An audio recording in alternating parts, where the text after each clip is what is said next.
What's the meaning of Brahman?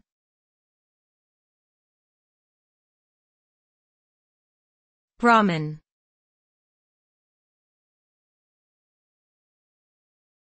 Brahman.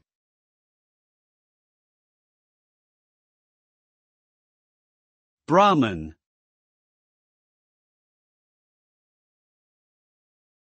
Brahman.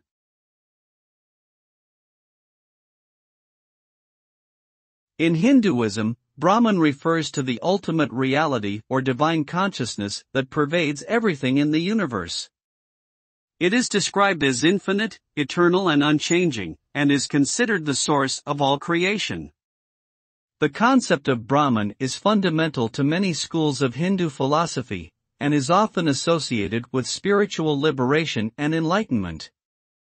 By realizing the true nature of Brahman, one can transcend the limitations of the ego and attain a state of unity with the universe, known as moksha. Ultimately, achieving this state of oneness with Brahman is seen as the ultimate goal of human life.